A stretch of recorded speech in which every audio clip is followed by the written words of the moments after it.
क्या भारत के धार्मिक स्थलों को हरमिंदर साहब के सेवा मॉडल से सीखना चाहिए? कुछ दिन पहले मैं अमृतसर के श्री हरमिंदर साहब, जिसे हम गोल्डन टेंपल भी कहते हैं, मंथा टेकने गया। वहां मैंने सिर्फ एक धार्मिक स्थल नहीं देखा, मैंने सेवा, समानता, इंसानियत का जीवित रूप देखा। वहां कोई ये नहीं पूछता कि आप अमीर हैं, गरीब, अधिकारी हैं, आम इंसान। लंगर में सब एक साथ बैठते हैं। कोई भोजन परोस रहा है, कोई बर्तन धो रहा है, कोई जूते संभाल रहा है मर्सिडीज से उतरकर, और कोई सफाई कर रहा है। वहां हर इंसान को एक जैसा भोजन और एक जैसा सम्मान मिलता है। लेकिन वहां खड़े होकर मेरे मन में एक सवाल आया जिसने मुझे झकझोर दिया।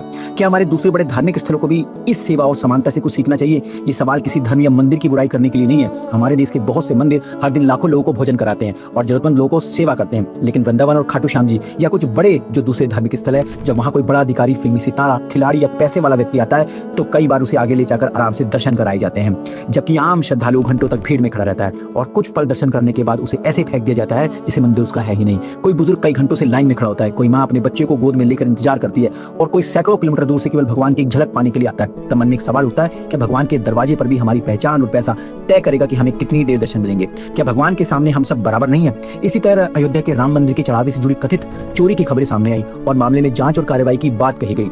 ये हमारी आस्था पर सवाल नहीं है। सवाल सिर्फ इतना है कि जब कोई श्रद्धालु अपनी मेहनत की कमाई भगवान के नाम पर देता है तो क्या उसे ये भरोसा नहीं होना चाहिए कि उसके दान और उसकी आस्था के साथ कोई गलत नहीं होगा?